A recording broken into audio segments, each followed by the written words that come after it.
ليست وهابية، هذه الدعوة المحمدية، الدعوة المحمدية.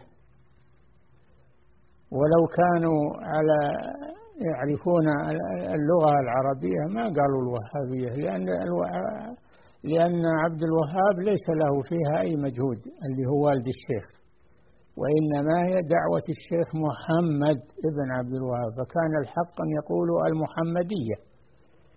إذا قالوا المحمدية صار معناها أنها على طريقة محمد صلى الله عليه وسلم، وهم لا يريدون ذلك.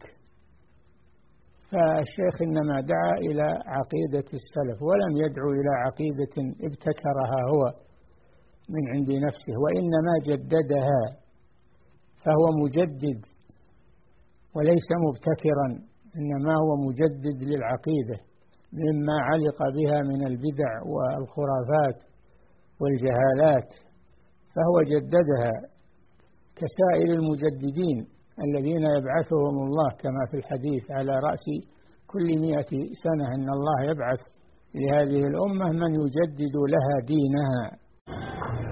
‘Yan bidi'a da dukkanin asnaf ɗinsu suna jifan ma'abota sunna da suke akan gwadabe na magabata na kwarai da na ƙubba wayanda suke korewa daga gare su.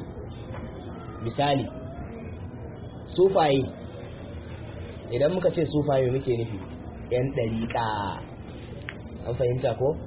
Me suke jifan musulmai ahlus sunna wal jama'a da shi?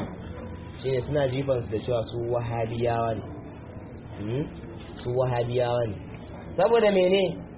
Saboda Muhammad bin Abdul Wahhab Allah ya ji kansa ya yi littafin kitabut tauhid alladhi huwa aqullah ala al-abid, ko ya rubuce akan tauhidi.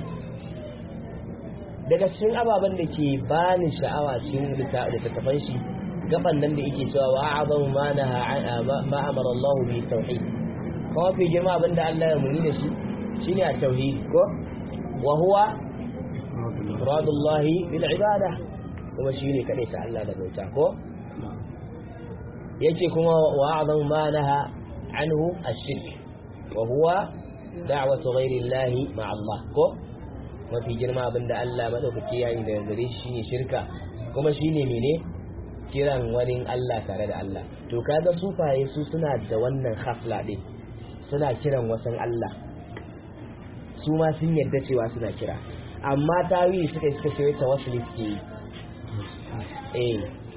Suna kira ko ba sa kira? Suna kira. Mutum zai miƙe shehu Tijjani, mutum zai miƙe Abdul Qadir Jilani, mutum zai tuntube ya ce ya Jilani ko ya Sayyidiwa ne ko ya Waliwa ne. Suna yi ko ba sa yi? Suna yi. Kuma wannan shirka ne.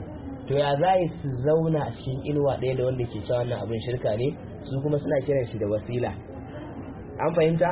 Kamar kiran wannan abin da wasila, bari in bayyana muku. Kamar yanzu kofin madara, an fahimta ko? Da kofin wiwi abu ɗaya ne.